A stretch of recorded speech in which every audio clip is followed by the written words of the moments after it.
다니엘입니다.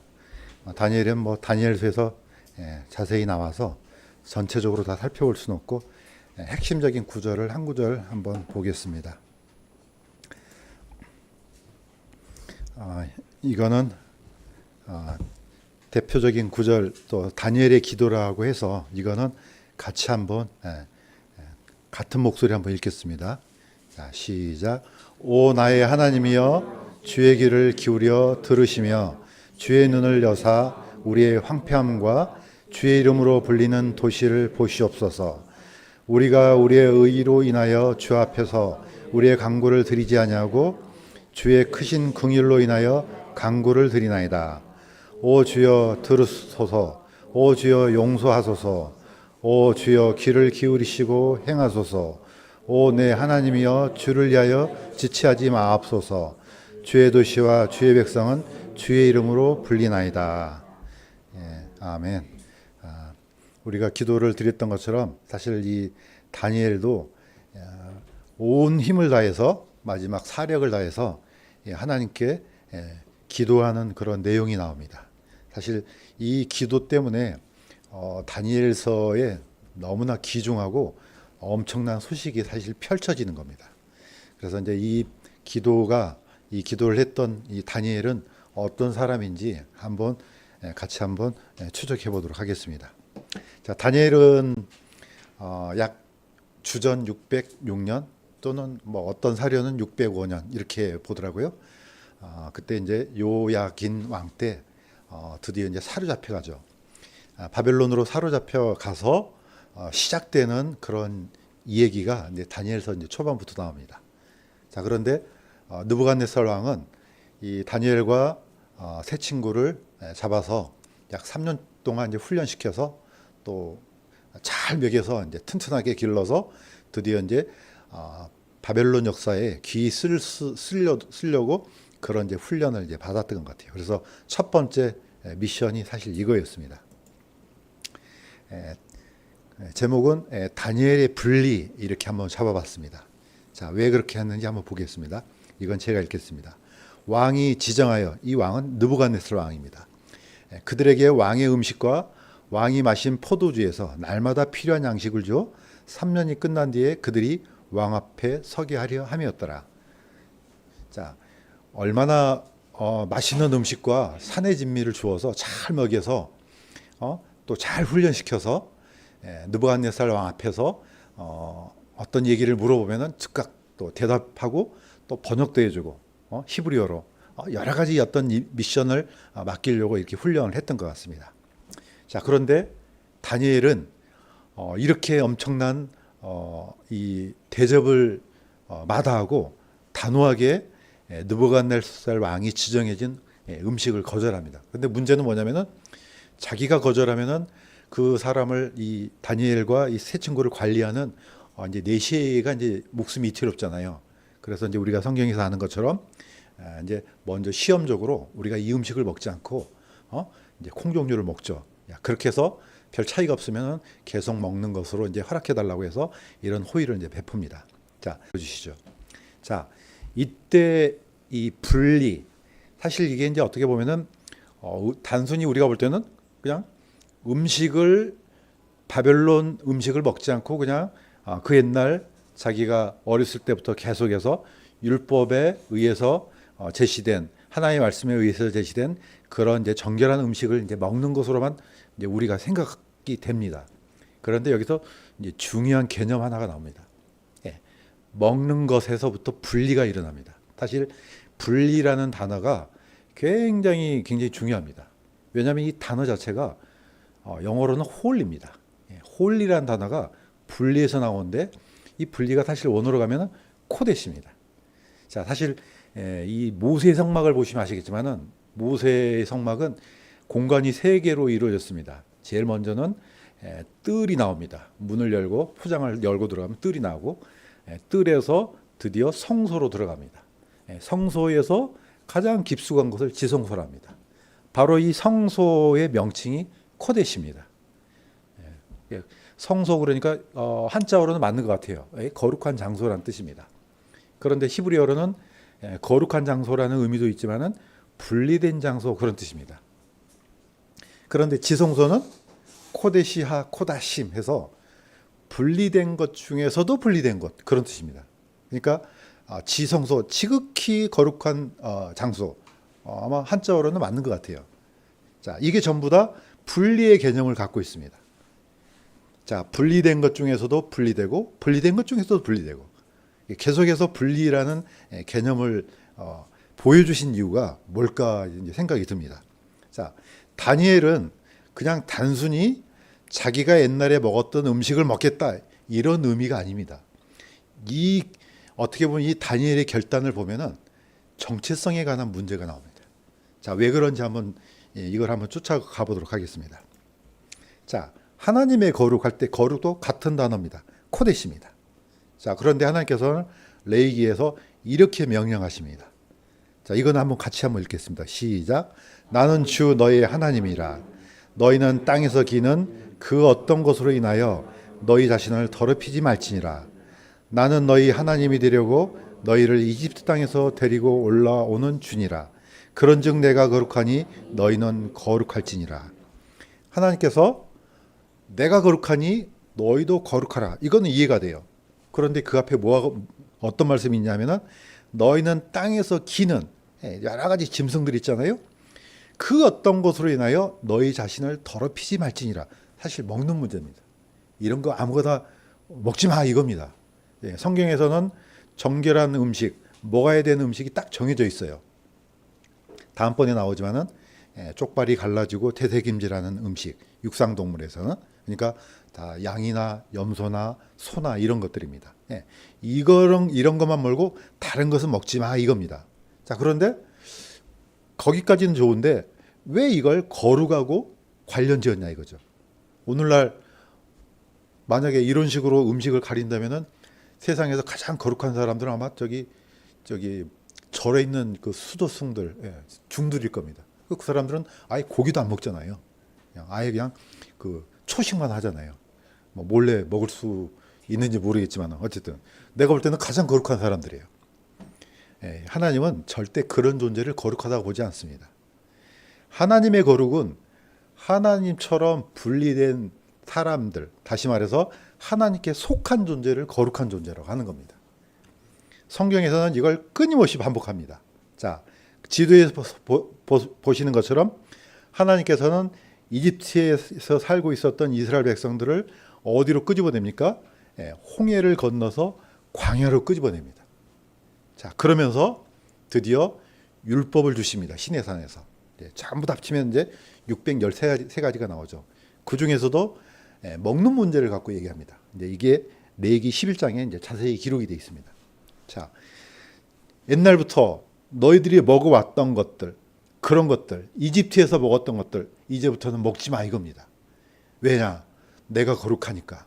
하나님께 속한 존재들은 이런 거 아무거나 먹어서는 안 돼. 이제 이렇게 먹는 것에서부터 분리가 일어납니다. 사실 어떻게 보면은 다니엘은 하나님께서 지금 말씀을 하시고자 하는 이 맥락을 충분히 이해하고도 남았을 겁니다. 자신은 먹는 것에서부터 세상 사람들과 분리되었을 뿐만 아니고 나라는 존재는 하나님께 속한 존재입니다. 이걸 지금 드러내는 겁니다. 그러니까 하나님께서는 다니엘에게 많은 사랑을 부어주십니다. 자, 이걸 한번 올라가 보겠습니다. 자, 레위기 11장 한번 보시겠습니다. 자, 11장에 이거는 좀 기니까 제가 읽겠습니다. 하나님께서 이렇게 명령하셨습니다. 자, 너희가 먹지 말 것은 이러하니라. 낙타는 대색임질을 하되 굽이 갈라지지 아니하였으므로. 자, 먹지 말라는 겁니다. 토끼도 대색임질은 하되 굽이 갈라지지 아니하였으므로 먹어서는 안 됩니다. 돼지는 굽이 갈라져 쪽발이나 대색임질을 하지 아니하므로 너에게 부정하니 너희는 그것들의 고기를 먹지 말고 그것들의 사체를 만지지 말지니라. 그것들은 너희에게 부정하니라.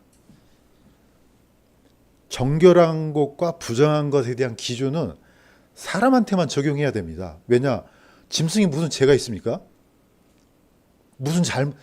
그 짐승 자체는 아무런 책임이 없어요.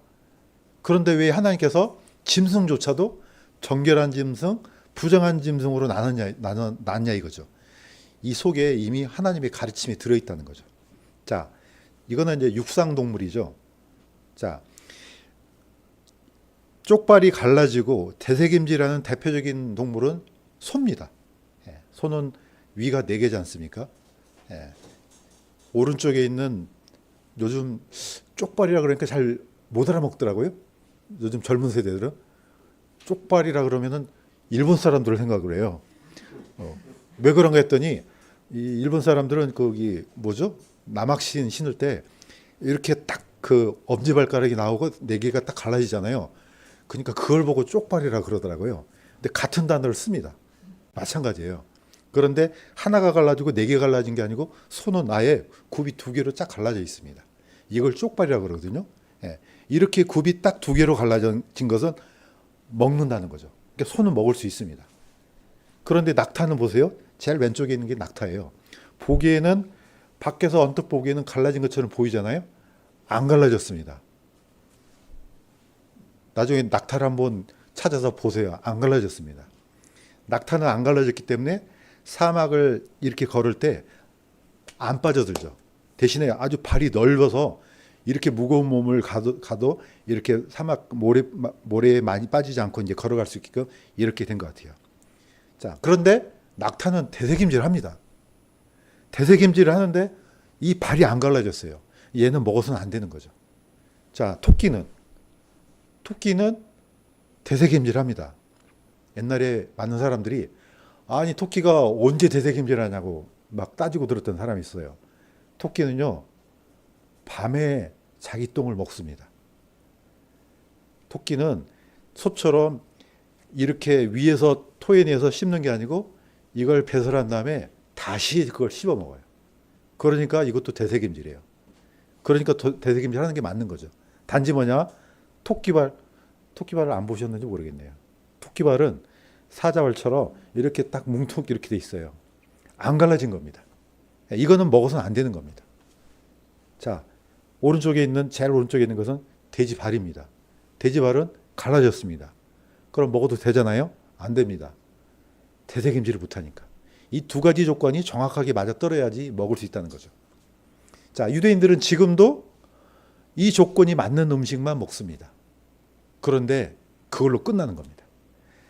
하나님께서 왜 이 동물을 먹지 말라는 그 영적인 가르침을 전혀 얻지를 못합니다. 아니 먹는 게가 이거 먹고 안 먹고가 뭐가 그렇게 중요합니까?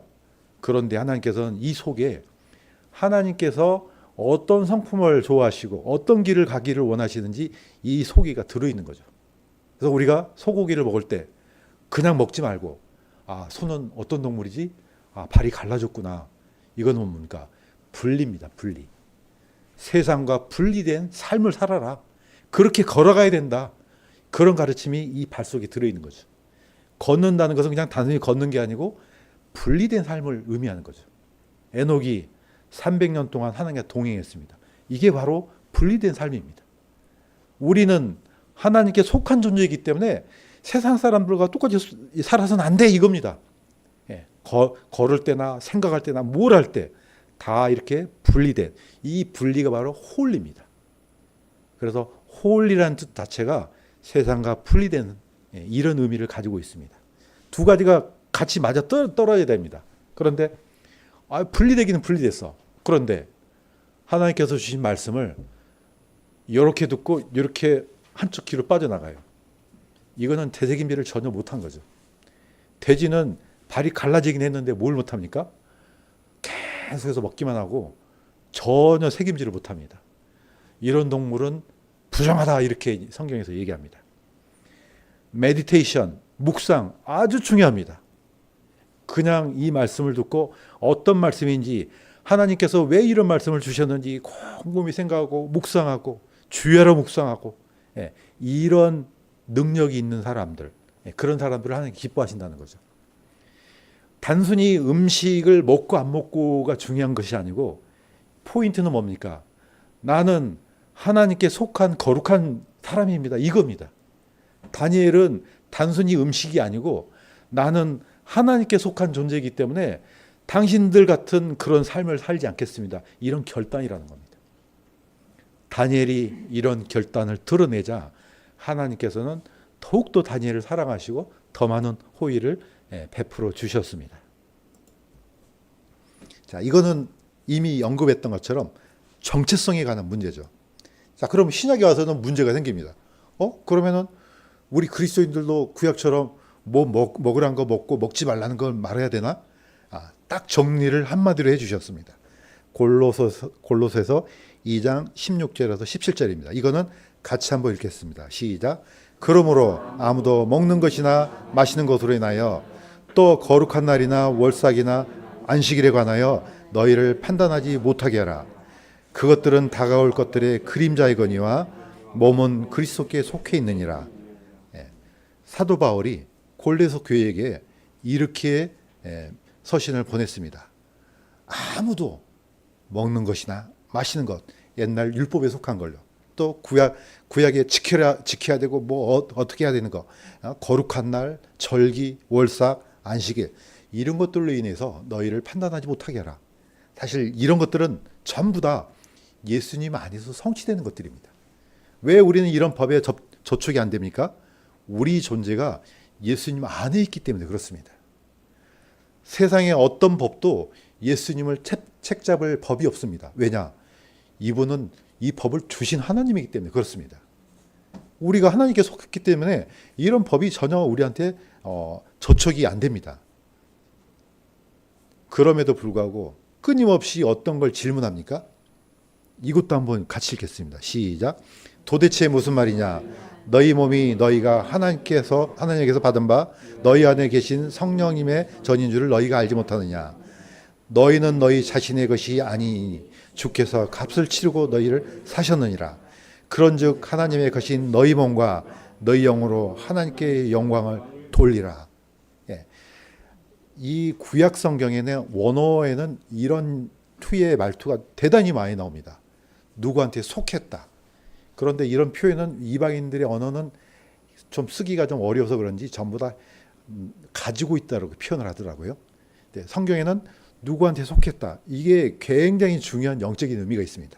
자, 어린아이들은 엄마한테 속합니다. 엄마는 아빠한테 속합니다. 아빠는 대제사장한테 속합니다. 대제사장은 하나님께 속합니다. 그래서 대표성을 갖고 있는 겁니다. 그래서 한 사람만 속하면은 나머지는 다 따라서 들어오는 거죠. 우리가 이제 구약을 볼 때 보면은 구약 성경에는 왜 여성들을 차별하지? 이렇게 느끼는 경우가 많습니다. 그거는 이 진리 때문에 그렇습니다. 아내는 남편한테 속하기 때문에 남편 한 사람만 계수를 하게 되면 다 포함되는 겁니다. 예수님 한 분만 하나님께 속하면요, 예수님 안에 속한 사람은 다 하나님께 속하는 겁니다. 이런 원리 때문에 구약 성경이 그렇게 보일 뿐이지 뭐 차별해서 그런 게 아닙니다. 신약에 와서는 전부 다 장자입니다. 누구든지 구원받으면은 형제나 자매나 상관없이 다 장자입니다. 이게 신약적인 개념이죠. 그러니까 전혀 기분 나빠할 필요 없습니다. 진리가 그렇다는 거죠. 자, 여기서는 분명히 말하기를 너희는 너희 자신의 것이 아니니 주께서 값을 치르고 너희를 사셨느니라. 자, 드디어 이 존재가, 이 숨쉬는 존재가 나한테 하나님께 속했다. 이걸 뭘로 표시합니까? 신약에서는 이것을 성령의 인침이라 합니다. 밑에 있는 그림도 보면은 제가 너무 자주 이 얘기를 해서 좀 그런데 옥회의 목장의 결투에 보면 이런 장면이 나오지 않습니까? 짐승을 잡아서 쭉 하면 어떻게 합니까? 이 짐승이 이 주인한테 속한 것을 찍어주는 거죠. 우리가 구원받는 동시에 성령께서 이런 실링을 합니다. 이 존재는 이제부터는 하나님께 속한 존재야. 다니엘은 이걸 알았던 겁니다. 나는 하나님께 속한 존재야. 다니엘은 비록 끌려왔습니다. 바벨론으로 끌려와서 바벨론 포로가 되었지만은 내가 비록 바벨론 포로지만은 나는 하나님께 속한 존재야. 나는 구별돼야 돼. 이겁니다. 다시 말해서 정체성을 잃지 않았다는 겁니다. 구약시대 때 이걸 아주 강하게 드러낸 사람이 있었죠. 요셉. 요셉은 애굽의 총리였습니다. 거의 뭐 무소부지한 권력을 갖고 있지 않았겠습니까? 그런데 뭐라고 유언을 남깁니까? 내가 죽거든 내 뼈를 가지고 가나안 땅으로 올라가라. 무슨 뜻입니까? 나는 비록 애굽의 총리지만은 애굽 사람이 아니야 이겁니다. 나는 여전히 하나님의 백성, 우리 조상들의 하나님, 그분께 속한 존재야. 그러니까 내 죽음을 여기에 묻지 말고 다시 가지고 올라가라. 그래서 묻었던 데가 어디입니까? 거기가 바로 세겜입니다. 세겜에서 굉장히 중요한 사건이 일어나죠. 세겜에서 요셉의 뼈를 묻고 세겜에 있던 두 봉우리 사이에서 언약을 다시 갱신하지 않습니까? 자, 다니엘은 이런 사람이었습니다. 그러면 우리는 이 다니엘을 통해서 우리도 다니엘처럼 지금부터 뭐 먹고 마시지 않고 이런 문제가 아니고 내 정체성을 이 땅 위에서 살면서 나는 누구한테 속한 존재임을 분명히 해야 될 필요가 있다고 봅니다. 다니엘은 두 번째 굉장히 중요한 것을 우리한테 줍니다. 우선순위입니다. 우리가 살다 보면은 이거는 매번 일어나는 문제입니다. 드디어 다니엘은 페르시아가 멸망하고 바벨론이 멸망하고 페르시아가 나라가 섰을 때도 여전히 총리로 지냅니다. 그러니까 이제 페르시아 사람들이 저 사람이 뭔데 그 옛날 바벨론 멸망한 제국에서 살았는데 또 총리가 또 됩니다. 그러니까 아마 이 사람들이 어떻게 하든지 다니엘을 제거하려고 했던 것 같아요. 그런데 아무리 봐도 다니엘에게 흠을 찾아볼 수가 없습니다. 거의 완벽에 가까운 삶을 사는 거죠. 뭐 누구한테 뇌물을 받거나 뭐 법을 변개시키거나 뭐 누구를 학대하거나 뭐 눈곱만큼도 어떤 흠을 찾을 수가 없으니까 하나 생각이 나는 게 이겁니다. 법을 만드는 겁니다. 법을. 그 법은 뭐냐? 어떤 누구도 이 페르시아 왕 외에는 다른 신에게 경배를 해도 안 되고 기도를 해도 안 되고 이런 법을 딱 만들어 놓습니다. 그러니까 페르시아 왕은 뭐 자기가 볼 때는 괜찮은 법 같아요. 도장을 딱 찍어버립니다. 그런데 뭐가 걸려듭니까? 이 법의 의도가 다니엘을 올무에 걸려고 만든 법이죠. 다니엘은 이걸 봤습니다. 자, 이거는 제가 읽겠습니다. 다니엘은 그 초서에 도장이 찍힌 것을 알고도 자기 집에 들어가 자기 방에서 예루살렘을 향하여 창문을 열고 전에 하던 대로 하루에 3번씩 무릎을 꿇고 기도하며 자기 하나님 앞에 감사를 드리더라.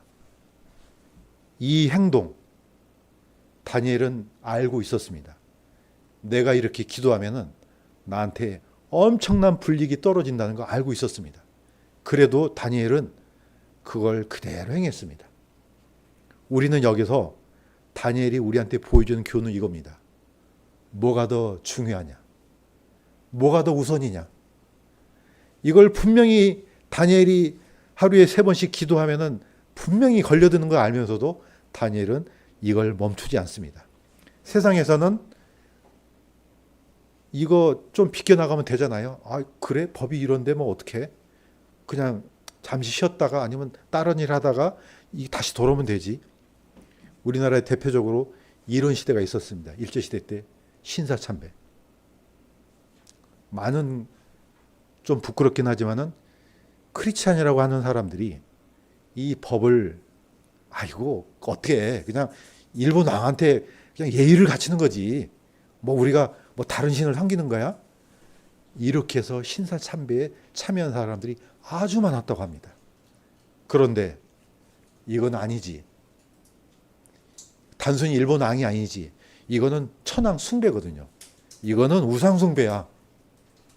나는 목숨을 걸겠어. 우리가 잘 알고 있는 주기철 목사님 대표적인 분이지 않습니까? 수많은 사람들이 자신에게 돌아올 불이익을 알고도 여기에 굴복하지 않습니다. 다니엘도 똑같습니다. 우리가 약간 착각하지 말아야 되는 것은 그러면은 뭐 세상 법은 안 지켜도 되냐? 이건 아닙니다. 바리새인들이 예수님을 올무에 걸려고 우리가 세금을 로마한테 바치는 게 맞아요? 안 맞아요? 물어봤습니다. 카이사르한테 공세를 바치는 것이 율법이 맞습니까? 맞지 않습니까? 예수님께서 데나리온 하나를 가져오라고 합니다. 자, 그 형상 위에 쓰인 글이 누구의 것이냐? 카이사르의 것입니다. 밑에 있는 동전에 보면은 카이사르라고 찍혀 있습니다. 이런 동전이었을 겁니다. 자, 오른쪽에는요, 반세겔입니다.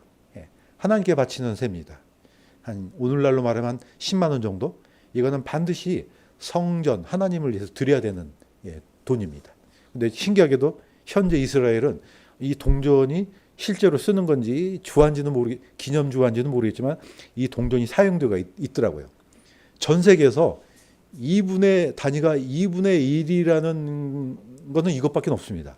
이스라엘밖에 없습니다. 반세겔입니다. 자, 가이사르의 것은 카이사르에게, 하나님의 것들은 하나님께 바치라. 예수님께서도 세상 법을 지키지 말라는 게 아니고 바치라 그랬습니다.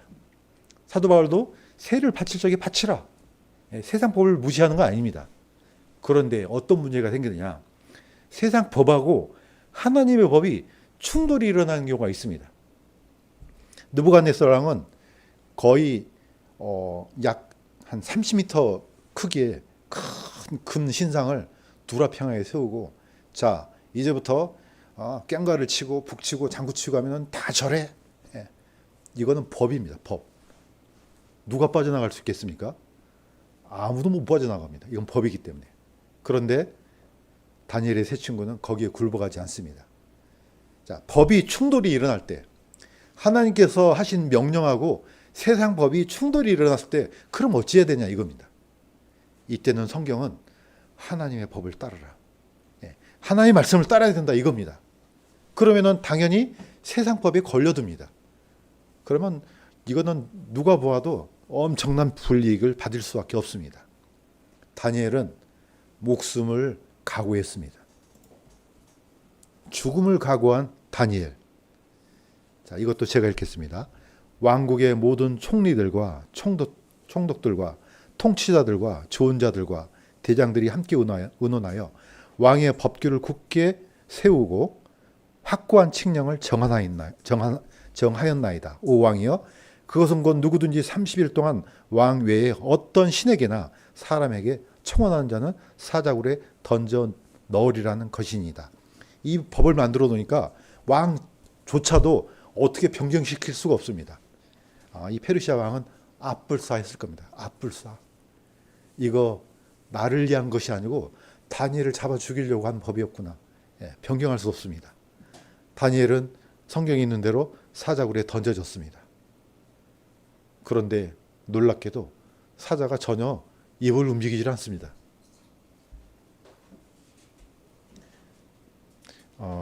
저는 이 장면을 보고 곰곰이 생각이 잠겼습니다.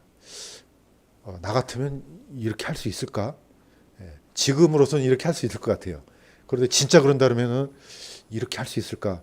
약간 좀 걱정이 되었습니다. 그런데 괜히 제가 사서 걱정을 했습니다. 내일 일은 내일 걱정하라고 하는 게 맞는 것 같습니다. 어쨌든 지금의 결단이 중요하다는 겁니다. 나는 두 가지 법이 충돌할 때 나는 하나님의 법을 따르겠습니다. 저는 이런 결단이 필요하다고 저는 봅니다. 다니엘의 기도. 드디어 이제 다니엘이 풀려나와서 이 예레미야를 읽습니다.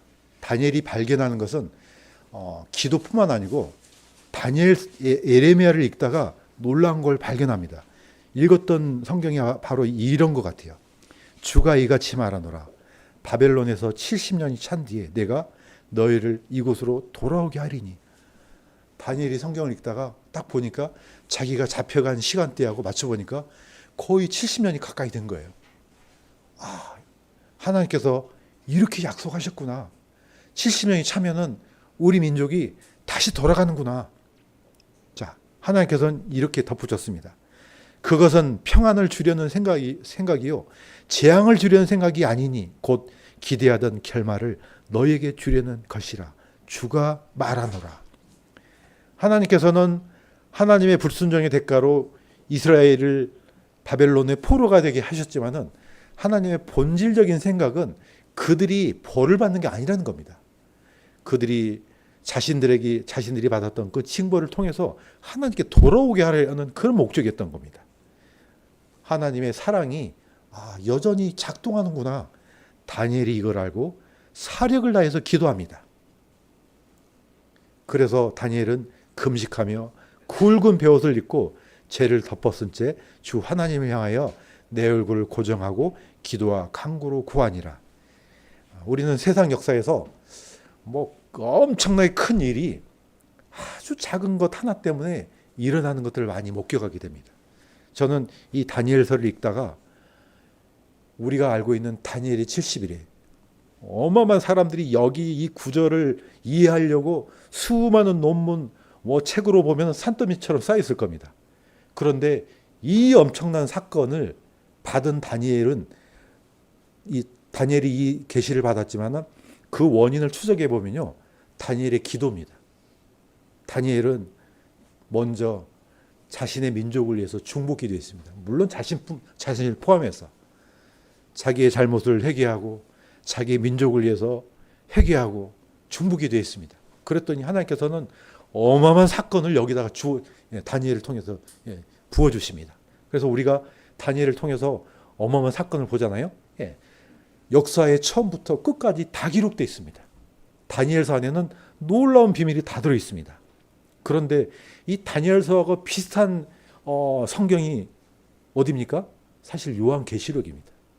요한계시록도 사도 요한의 아주 어떻게 보면은 이런 결단에서 하나님께서 엄청난 비밀을 우리에게 알려주신 책이라고 봅니다. 이걸 잠깐 삐져나와서 다니엘서를 한번 사도 요한하고 같이 비교를 해보겠습니다.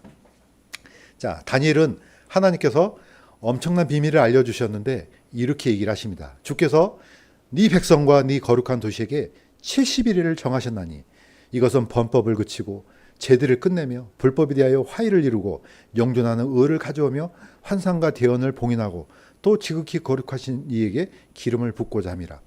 하나님께서는 다니엘의 기도를 통해서 나중에 예루살렘이 이스라엘 백성들이 다시 고향으로 돌아가고 예루살렘 성전이 재건되고 나중에 메시아가 오신다는 이 엄청난 사건을 듣게 됩니다.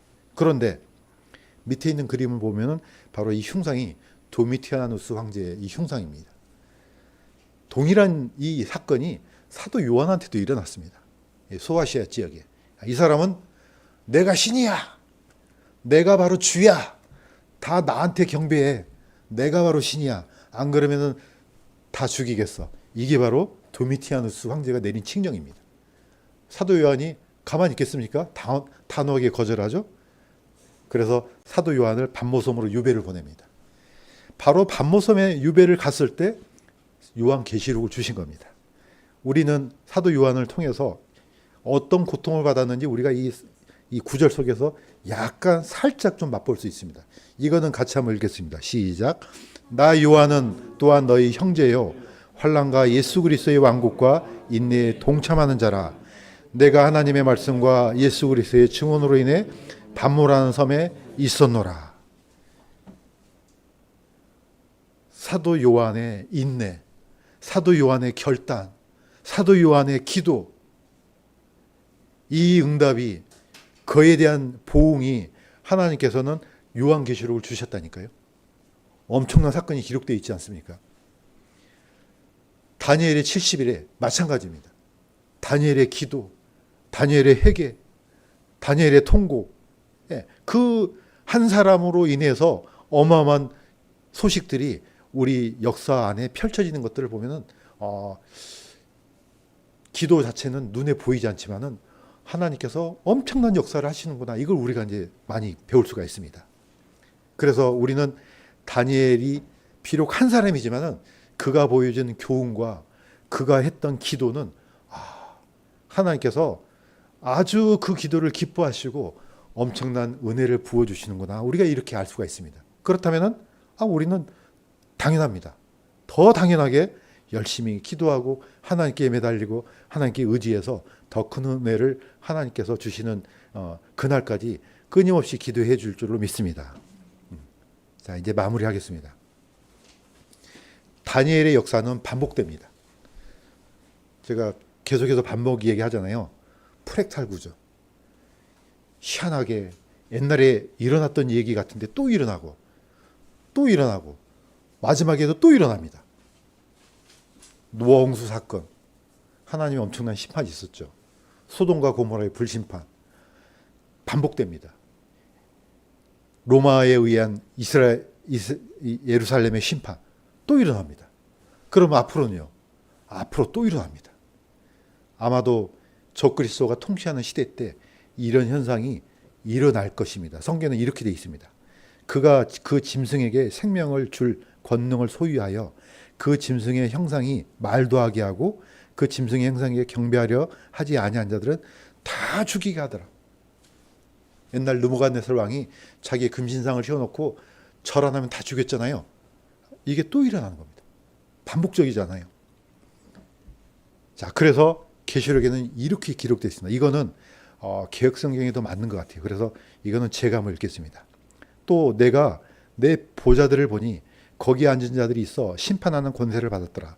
또 내가 보니 예수를 증언함과 하나님의 말씀 때문에 목배임을 당한 영혼들과 또 짐승과 그의 우상에게 경배하지 아니하고 그들의 이마와 손에 그의 표를 받지 아니한 자들이 살아서 그리스도와 더불어 1000년 동안 왕노릇하니 그 나머지 죽은 자들은 그 1000년이 차기까지 살지 못하더라. 이는 첫째 부활이라. 왜 제가 이걸 개역성경에서 가져왔냐면은 하나님의 말씀 때문에 목배임을 당한 자들의 영혼들과 한번 끊습니다. 그 다음에 짐승과 그의 우상에게 경배하지 않은 자 이렇게 나옵니다. 그런데 이제 흔적역에는 이게 하나로 합쳐져 있어요. 사도 바울 목배임을 당했습니다. 베드로 목배임을 당했습니다. 우리의 선조 그리스도인들은 다 죽었습니다. 적그리스도가 통치하지 않는 시대임에도 끊임없이 이 피해 역사는 흘러왔습니다. 마지막에 이런 일이 일어난다는 거죠. 그 대상이 누군지는 우리는 명확하게는 모르지만 저는 믿기로는 적그리스도가 통치하기 전에 하나님께서 부르실 걸로 저는 믿고 있습니다. 그러나 남은 사람들이 누굽니까? 다시 한번 있습니다. 유대인들.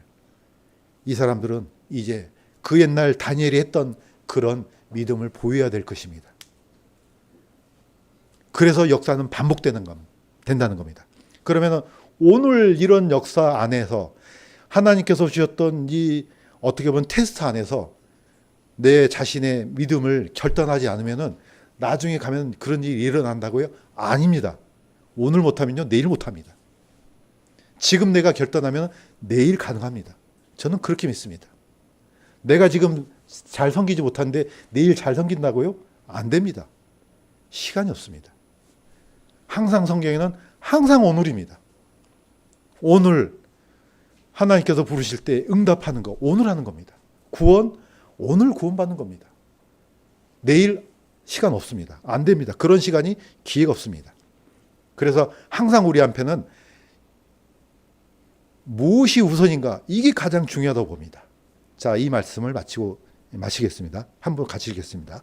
너희는 무엇을 먹을까 무엇을 마실까 구하지 말며 의심하는 마음도 갖지 말라. 이 모든 것은 세상 민족들이 구하나니 너희 아버지께서는 이것들이 너희에게 필요한 줄 아시느니라. 오히려 너희는 하나님의 왕국을 구하라. 그리하면 이 모든 것을 너희에게 더하시리라. 아멘. 오늘 하나님의 왕국을 먼저 구하면은 나머지 필요한 것은 하나님께서 다 더해 주십니다. 이 말씀을 있는 그대로 믿으시면은 아멘 하겠습니다. 아멘. 기도하겠습니다. 하나님 아버지, 우리가